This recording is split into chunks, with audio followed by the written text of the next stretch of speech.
င်္ဂလန်ပရီးမီးယားလိရန်ဝန်းမှာငွေဈေးပြော့ပြီးတော့ဂိုးပေါင်းဈေးပြင်းနေတဲ့ Nottingham Forest နဲ့တဘာဝပွဲခေါ်ပြောရ Nottingham Forest ကွင်းနောက်ဆုံး၄ချိန်ဆက်တဘာဝအသင်းအနေနဲ့ကြေးမောင်ထားတဲ့အစင်လာကိုဆက်ပြီးမြင်တွေ့ရမှာလား၄ချိန်စလုံးဂိုးအောက်ထားတဲ့အစင်လာမှာဒီချိန်ဂိုးပေါင်းဖွင့်လှစ်ထားမှုကဈေးကွက်ဖြတ်ကျော်နိုင်မဲ့အခေါ်ပြောဖြစ်ရှိနေမှာလား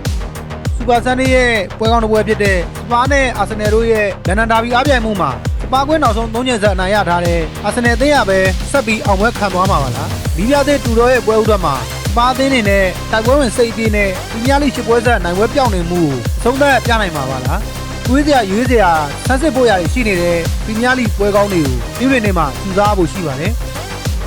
ဘွန်ဒက်စလီဂါမှာတော်လေးမြင်ရခဲ့တဲ့စိတ်ပေါ်လေးနဲ့ဝါရာပရီမင်ပွဲစဉ်ရဲ့ဂိုးပေါင်းဈေးရလည်းထူးခြားတဲ့ဈေးကစားမှုဖြစ်မြင်တွေ့ရပါတယ်ဈေးကွက်လိုက်ဂိုးအောင်ရိုက်မဲ့ဖိုက်တာတွေရဲ့တွေးနဲ့ထပ်ထူကြဖို့ရှိမှာလားစူးစမ်းကနှစ်သက်သူတွေရင်ခုန်ကြရမယ့်ပျော်ပြောင်းနေတဲ့ဂိုးပေါင်းဈေးဖြစ်ပါတယ်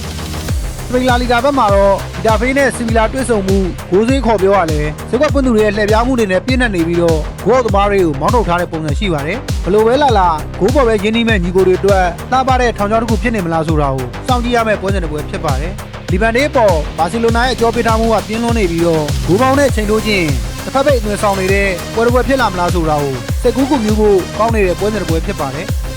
ဒီရဲ့ရောင်းမှာတော့အတလန်တာနဲ့နာပိုလီပွဲကအောက်ဆောင်ပြီးဖမ်းခြင်းစရာကောင်းလွန်းနေပြီးတော့ရိုမာနဲ့ခရီမိုနီစီပွဲရဲ့ဘော်ဒီဈေးနဲ့ဂိုးပေါင်းဈေးသားဟာတာမဖြစ်မှုကလည်းနောက်ဆုံး၄ချိန်ဆက်ဂိုးပေါ်ဖြစ်ထားတဲ့အစင်လာနောက်ကိုဆက်လိုက်မဲ့ဖိုက်တာညီကိုတွေဝေဝါးသွားစေမဲ့ဈေးကွက်ဖွင့်သူတွေရဲ့ညံများထားမှုလားဆိုတာစမ်းစစ်တထုတ်ရမဲ့တင်းတွေညာဖြစ်ရှိနေပါတယ်